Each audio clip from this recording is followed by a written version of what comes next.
This envelope changed everything.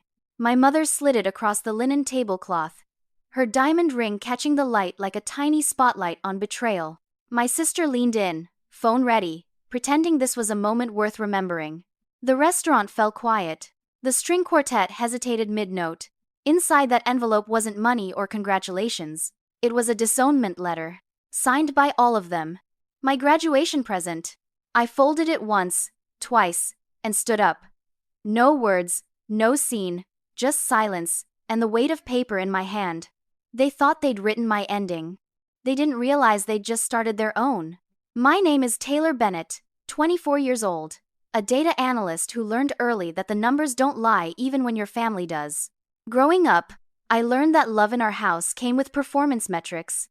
My father, Charles Bennett, measured worth in return on investment. My mother, Diane, measured it in appearances. My sister, Avery, just happened to be the perfect balance of both. At dinner parties, I was always introduced last. Avery is a senior associate in New York. My mother would beam, her hand resting proudly on my sister's shoulder. Then her tone would soften, almost apologetically. And this is Taylor. She's still studying. The same pause, the same polite smile. As if I were a late project still waiting for approval. Guests would nod, glance at me briefly, then redirect their attention to the champagne. I learned to smile back, quietly, predictably. Our dining room always smelled of cedar polish and expectation. The chandelier threw fractured light across my glass, scattering reflections that never quite settled. I used to count them tiny broken halos, while my father discussed markets and mergers, and my mother performed gratitude for donors who mistook vanity for virtue. Avery thrived in that world. She learned how to glide between conversations, when to laugh softly, when to tilt her head just enough to look engaged. I studied her like a science. Every gesture earned approval. Every pause was calibrated. I, on the other hand, worked nights at a cafe near campus. The espresso machine hissed louder than any conversation at home. There, people didn't care about last names or legacies. They just wanted their orders right and their names spelled correctly. I liked that. It was measurable, clean, honest. One night, I came home after a double shift to find Avery at the kitchen counter, laptop open, my father pouring wine. "We were just talking about you," he said, swirling the glass. "Avery thinks you're wasting your time behind a coffee counter." Avery didn't look up. "It's not wasting, Dad. It's character building." Her tone was light, but the edge was there sharp enough to slice through the polite air. I laughed softly, pretending it didn't sting. "I'm funding my tuition," I said. My father shrugged. "Degrees don't pay bills, Taylor. Numbers do. Remember that." I wanted to remind him that I understood numbers better than anyone in that house, that I could build systems, track variables, model outcomes, but his attention was already drifting back to Avery. That was the moment something inside me shifted. Not anger, not hurt, something colder. Calculation. If they measured everything in numbers, fine. I'd give them numbers they couldn't ignore. The breaking point came when I earned a national research scholarship. I sent them the email, attached the press clipping, waited for something. My mother replied 6 hours later. "So proud of you, sweetheart. We have a gala tonight. Can we post about it tomorrow?" They never did. That was the day I understood something simple but permanent. In my family, attention was a currency, and I was always the unpaid intern in their empire. I remember the sound of crystal glasses that night, how they clinked perfectly in rhythm, as if the house itself celebrated my invisibility. Around that time, I started working on something they'd never see coming. What began as a small research assignment evolved into Route Flow, a data platform that helped small logistics companies optimize delivery routes. Ethan handled analytics. Maya shaped the user interface. And I, the barista they dismissed, wrote the core algorithm. It wasn't glamorous, but it worked. The breakthrough came one early morning, long before sunrise, when I ran a simulation that cut fuel costs by 12%. I remember leaning back, staring at the numbers. Proof. Tangible, undeniable proof that I wasn't just still studying. I was building something real. By the time the university's startup symposium arrived, Route Flow was ready. My mentor, Dr. Alvarez, stopped me before I went on stage. "You don't need to sell yourself," she said. Just show them how it works. Let the data speak. It did. When the presentation ended, applause erupted, polite at first, then real. Among the crowd stood a man in a tailored gray suit. Nathan Cole, CEO of Northbridge Logistics. He approached afterward, his tone measured, his interest genuine. You've built something scalable, he said, studying the graphs. But more than that, something fair. Fair. A word I hadn't heard in years. We met twice after that. The third time, he slid a folder across the table. Inside was a letter of intent. Northbridge wanted to acquire Rootflow for $6.2 million, plus a director-level position for me post-graduation. I didn't sign immediately. I read every clause, every subline. I wanted to make sure the system I'd built, the one born from silence, not privilege, stayed intact. When I finally signed, it wasn't triumph I felt. It was balance. That night, I started building my own archive. Digital copies of every document, time-stamped and encrypted. Transaction receipts, licensing records, payment confirmations.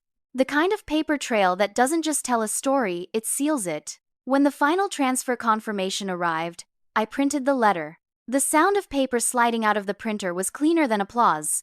That's when I opened the family group chat for the first time in months. The most recent message was from my mother, a photo of Avery at some law firm gala, captioned, "Proud doesn't begin to cover it." I typed a simple reply. "Graduation dinner confirmed. I'll be there." No emojis, no explanation. 2 days before graduation, the invitation arrived. A reservation link to Maison Lumière, the same restaurant my mother booked for every milestone that wasn't mine. The message was formal, cold.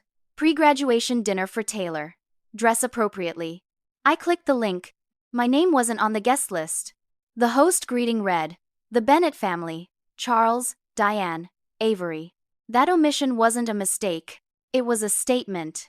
An hour later, Avery texted privately, "Don't overthink it, it's just formatting." Formatting.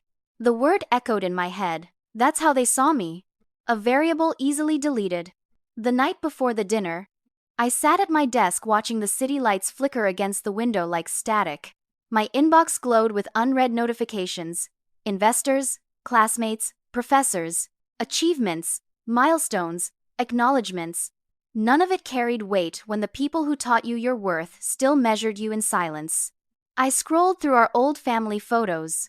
Vacations, holidays, fundraisers. My mother's flawless posture. My father's rehearsed smiles. Avery's practiced charm. And me always at the edge of the frame, half lit, half seen. It wasn't new. It was just the first time I saw it without hope. I closed the laptop and started preparing. Not for their performance. For mine. I cleaned my apartment the way I always did before major moments, every item in its place, every document aligned. My offer letter. My degree folder. And their disownment letter, which I knew was coming. Because I'd overheard them planning it 2 weeks ago. I'd stopped by the house unannounced to drop off something I'd borrowed. The study door was cracked open. I heard my father's voice first. "It's a clean break. We present it as a mutual decision." My mother, "She'll understand eventually. This is what's best for the family brand." Avery, "Do we really have to do it at dinner? It feels dramatic." My father, "Precisely. Controlled drama. We document it, we move on."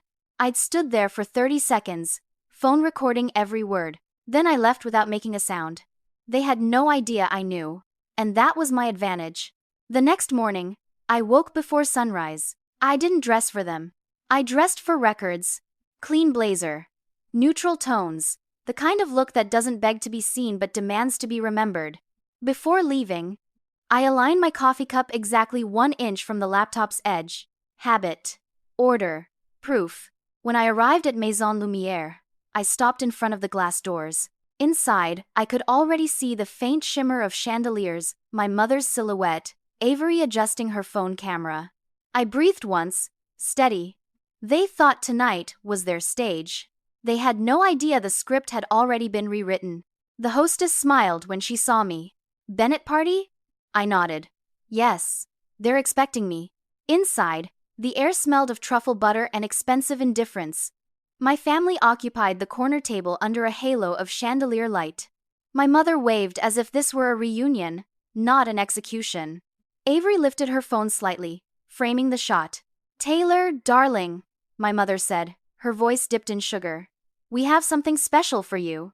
A server appeared, setting a pristine white envelope by my plate. My father cleared his throat, rehearsed authority filling the pause. It's time we all move forward, he said. My mother smiled wider. From all of us. Avery's camera caught everything, the envelope sliding across linen, my expression unreadable. I opened it slowly. The paper was heavy, embossed, legal. We, the undersigned, hereby release and relinquish all familial obligations and ties with Taylor Bennett. It was signed by each of them. Initials in perfect loops. My graduation gift. The table watched, waiting for a scene. Maybe a tear. Maybe a raised voice. But I'd already lived the real drama. I folded the paper once, twice, then placed it carefully beside my coffee spoon. Thank you, I said. My tone was even, deliberate. Avery blinked. You're thanking us? I met her gaze. For the clarity. The air tightened, thin as glass. My father shifted in his chair. My mother's hand hovered over her wine glass. Avery lowered her phone slightly, unsure what she was filming anymore. Taylor, my mother said softly, you don't have to make this harder. But I was already reaching into my bag. I pulled out a folder, the same neutral gray as the suit Nathan had worn the day he handed me the contract. I placed it on the table and opened it toward them. Inside was the acquisition announcement. The Northbridge letterhead gleamed under the light. Beneath it, my name, Director of Data Operations, Root Flow Integration Lead. And the number, $6.2 million. For a moment, no one spoke. The quartet in the background shifted songs, unaware they were scoring a funeral. Avery leaned forward, reading faster. This is yours? Yes. My father frowned, the kind he reserved for bad investments. You sold it? I built it, I said quietly. Then I sold it. The deal closed last week. My mother tried to recover her composure. We didn't know. I know, I said. That's the point. It was the first time I'd ever seen my mother truly speechless. Avery's phone was still in her hand, but the red light was off now. My father reached for his wine glass, but his grip trembled slightly enough for the stem to click against the marble. I didn't raise my voice. I didn't smile. I simply stood. You can keep that letter, I said, sliding their disownment papers back across the table. I already have my own. The irony landed quietly, perfectly. My mother's mouth opened, but no sound came out. I pulled out one more document, the recording transcript from 2 weeks ago. Their voices, their plan, time-stamped. You said this was a mutual decision, I said. I just wanted to make sure we both had proof of what mutual really means. I placed it on top of their letter. Then I turned and walked toward the door. Behind me, I heard Avery whisper something, maybe a plea, maybe a curse. But I didn't turn back. As I reached the doorway, the restaurant's soft piano filled the silence they'd left behind. I paused, one hand on the frame, the city lights reflecting in the glass ahead of me. In that reflection, I saw them still sitting there, surrounded by the world they'd built, bright, polished, empty. Outside, the air was colder than expected. It smelled like rain and freedom. I checked my phone. New messages from Northbridge. Notifications from press outlets already picking up the acquisition story. Proof. All time stamped. The envelope in my hand felt lighter now. Just paper and ink. Nothing more. They had given me their silence years ago. Tonight, I returned it perfected. The week that followed was chaos I didn't witness firsthand. My phone filled with messages. Distant relatives. We had no idea what was happening. Family, friends. Your parents are devastated.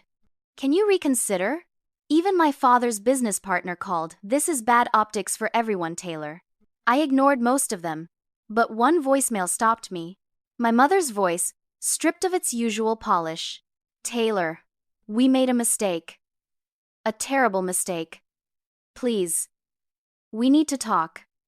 The acquisition is all over the news. People are asking questions. Can we please just talk? I listened to it twice. Then I saved it, not to use against her, just to remember the moment she finally valued what I'd built only because other people did first. I didn't call back. Avery tried texting. We didn't mean it like that. Can we talk? I watched the dots blink, disappear, blink again. Then I turned the phone face down. Some messages aren't meant to be answered. They're meant to echo into silence. 2 weeks later, I moved to New York. A corner office in Northbridge's downtown headquarters. Floor-to-ceiling windows overlooking the Hudson. A desk that was mine, not borrowed, not shared, not dependent on anyone's approval. On my first day, Nathan stopped by. "How does it feel?" he asked. "Earned," I said. He smiled. "Good. That's the only kind of success worth having." Before I left Chicago, I mailed one final envelope to my parents' house. Inside, a copy of the acquisition announcement, a copy of their disownment letter, and a single line, typed at the bottom. "You measured my worth in silence. The market measured it in millions. I'll let you decide which one was right." No signature. No return address. Just proof. When I settled into my new apartment that night, I unpacked slowly, deliberately. I hung their disownment letter on the wall, not hidden, just placed in order. Evidence of what was. Proof of what changed. Next to it, I framed the acquisition announcement. 2 documents. 2 versions of my worth. One they erased. One they couldn't. I made coffee the way I always did, slow, steady, measured. The cup clicked softly against the counter. That sound had become my pulse. Controlled. Alive. Mine. The city stretched awake outside my window. Delivery vans. Joggers. The rhythm of another ordinary day. But for me, nothing felt ordinary anymore. I'd spent years being the variable they could delete. Now I was the constant they couldn't ignore. Silence didn't feel empty. It felt earned. Families break loudly. Peace rebuilds quietly. They wrote me out of their story, but I became the footnote they'll never erase. Some stories don't end with forgiveness. They end with clarity. And a $6.2 million acquisition that speaks louder than any apology ever could. The numbers don't lie. And neither do I.